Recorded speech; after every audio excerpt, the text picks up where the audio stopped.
Action எடுக்கணும். உங்க வீட்டை காப்பாத்துறதுக்கோ, உங்க ஆபீஸை காப்பாத்துறதுக்கோ, உங்க பிசினஸை காப்பாத்துறதுக்கோ இதுதான் சொல்லுவோம். இப்போ அந்த மாதிரி நோட்டீஸ் வந்து இங்க வந்து கோர்ட்ல வந்து கேஸை ஃபைல் பண்ணாங்கன்னா உங்க வீட்டில் ஏற்றி விடுவாங்க. அதுக்கு ஒரு கிரிமினல் எம்பி நம்பர் கொடுத்துருவாங்க. கிரிமினல் எம்பி நம்பர்னா அதாவது குற்ற பல்வகை மனு, அது ஒரு நம்பர் கொடுத்து இந்த கேஸ் நடக்கும். ஸோ உங்களுக்கு சம்மந்த மாதிரி அனுப்பிச்சாலும் அனுப்பலாம், இல்லைனாலும் இல்லை.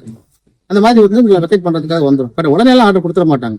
நெக்ஸ்ட் வந்து மேனேஜர் லோன் கொடுத்தவங்க எல்லாம் வந்து சாட்சி அழைக்கப்படுவாங்க. அழைக்கப்பட்டு உங்களோட டிஃபால்ட்டை உறுதிப்படுத்துவாங்க. அதாவது பணம் கட்டாமல் இருக்கிறவங்க. பணம் கட்டாமல் இருக்கிறது ஃபைனல் ஸ்டேஜ் வந்து உங்களை அங்கே வெக்கேட் பண்ணுறதுக்கான ஆர்டர் கொடுப்பாங்க.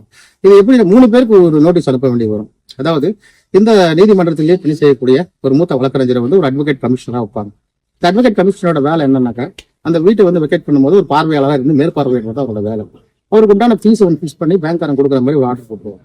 அதுக்கு அடுத்தது பார்த்தீங்கன்னாக்கா, கிராம நிர்வாக அதிகாரி விஏஓ, ஒரு உதாரணத்துக்கு மணவாள் நகர்னு வச்சுங்களேன், அங்கே ஒரு இடத்த காலி பண்ணணும்னா அங்கே யார் வந்து இவங்களோ கிராம நிர்வாக அதிகாரிகள் அவங்களுக்கு வந்து ஒரு நோட்டீஸ் அனுப்புவாங்க. அந்த நோட்டீஸ் பிரகாரம் இவங்க என்ன பண்ணுவாங்கன்னா, அந்த சம்மந்தப்பட்ட அந்த வீட்டு ஓனரை சந்திச்சு பேசுவாங்க. இந்த மாதிரி உங்களுக்கு காலி பண்ண சொல்லி ஆர்டர் கொடுத்துருக்காங்க, எங்களை மேற்பார்வை வைக்க சொல்லி.